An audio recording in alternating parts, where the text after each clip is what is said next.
Happy Monday. I'm going to be discussing boundaries today. So, for healthy relationships, it's good to establish boundaries pretty much right off the bat. Why? It's because this is the line that you set that kind of dictates the direction of the relationship. So, it's where you end and someone else begins. So if we don't have boundaries established, it leads to a lot of confusion, a lot of shutting down, and emotional stress, right? So we need our boundaries to be clearly defined and respected, because usually when you don't have a boundary set in place, people tend to cross into either your emotional or your physical boundaries, and then that's when we set up our walls to protect ourselves, because vulnerability.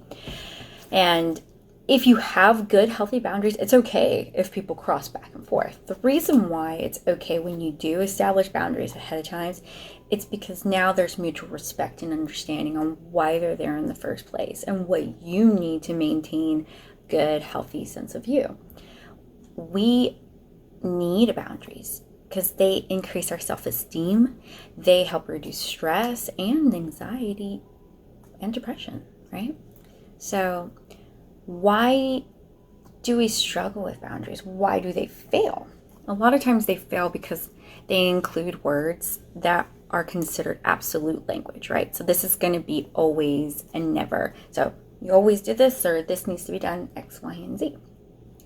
And when we establish our boundaries, it's very good for us to be self-aware.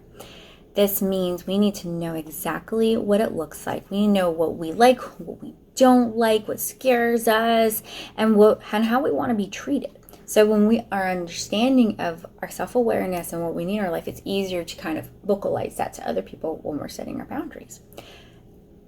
Our boundaries also need to be clear. They need to be direct and specific.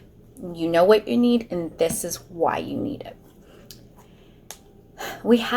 It's best for us to have these healthy personal boundaries, because then it allows for us to take responsibility for our own needs and actions, while we kind of realize that we are not responsible for another person's actions or emotions, right?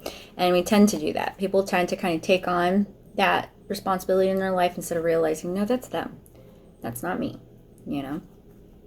A lot of times our emotional boundaries fall into the realm of time and vulnerability. So we'll allow people to push us past our limits. Maybe we don't want to go do something because we're feeling stressed or anxious, but then we feel guilt tripped or manipulated into doing it.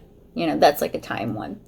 Or with relationships, we'll see a lot of people saying, hey, if you loved me, or you don't love me because of X, Y, and Z, instead of communicating real healthy boundary regulations.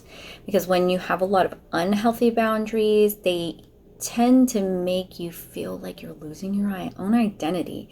And there's a lot of sense of disempowerment.